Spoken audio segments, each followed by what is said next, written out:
Kamusta mga ka-health? Ikaw ba ay nakaka-experience ng biglang pagkahilo o hilo na di mo alam ang rason? Ngayon, pag-uusapan natin ang tungkol sa vertigo.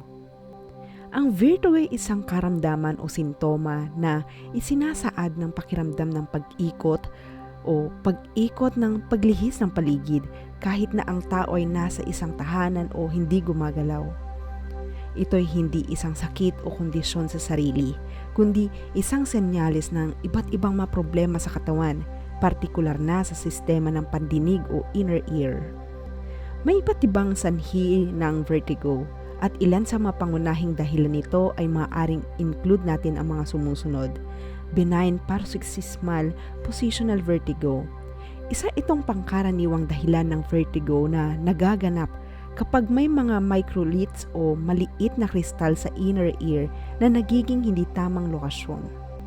Meniere's disease. Ang Meniere's disease ay isang kondisyon ng pandinig na nagdudulot ng episodes ng vertigo, pangangasim sa sikmura, pandinig ng pagkawala at labis na pag-alala sa tenga.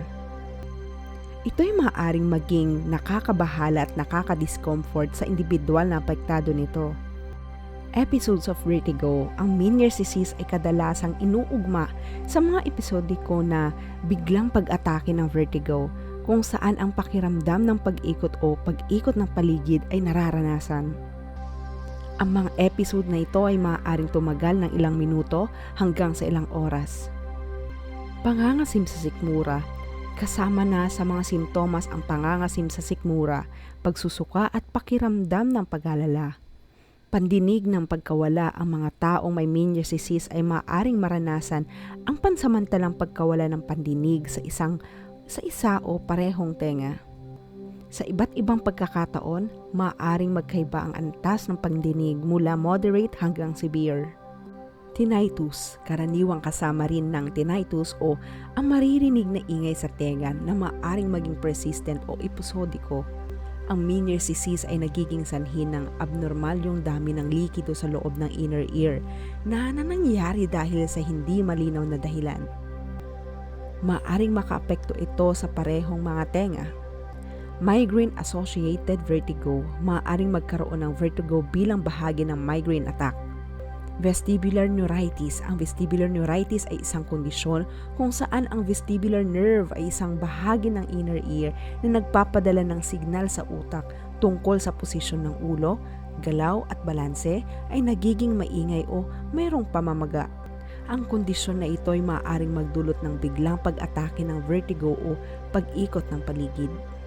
Vertigo. Ang pangunahing sintomas ng vestibular neuritis ay ang biglang pag-atake ng matinding vertigo kung saan ang pakiramdam ng pag-ikot o pag-ikot ng paligid ay nararanasan.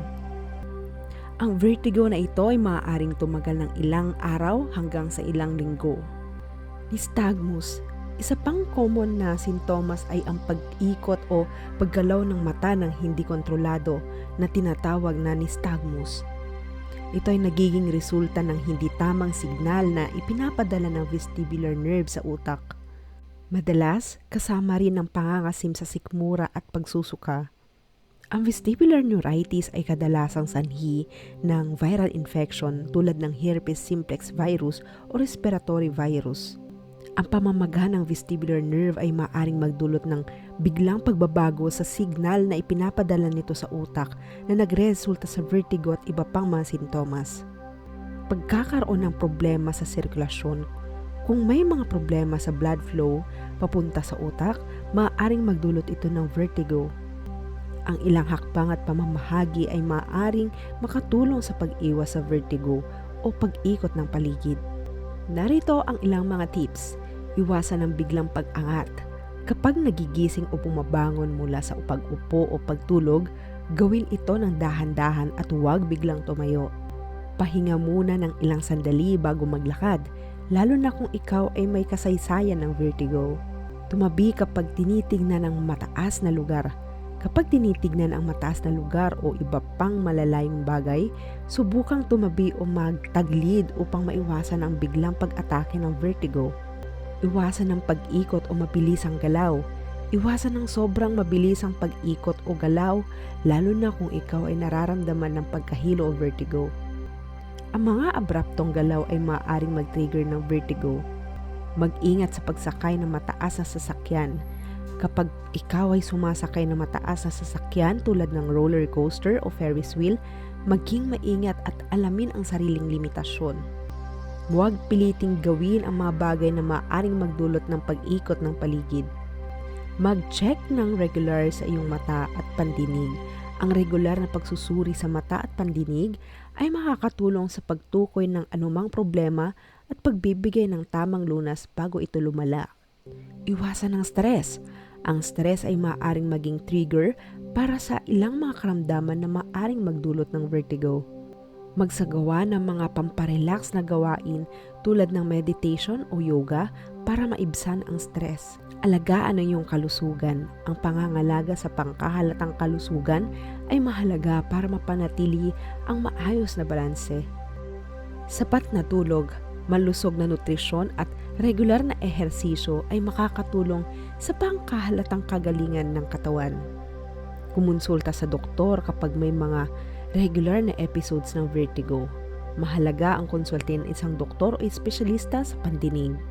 Ang tamang pagsusuri ay makakatulong sa pagtukoy ng sanhi ng vertigo at sa pagpapayo ng nararapat na lunas. Maraming salamat sa pagtutok sa ating video ngayon. Sana'y natutunan ninyo ang mga impormasyong aming ibinabahagi ukol sa vertigo at kung paano ito maaaring maiwasan.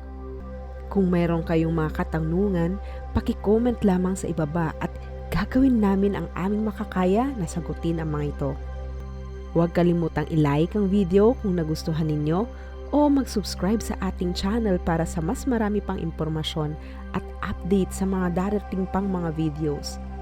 Paalam mga ka-health!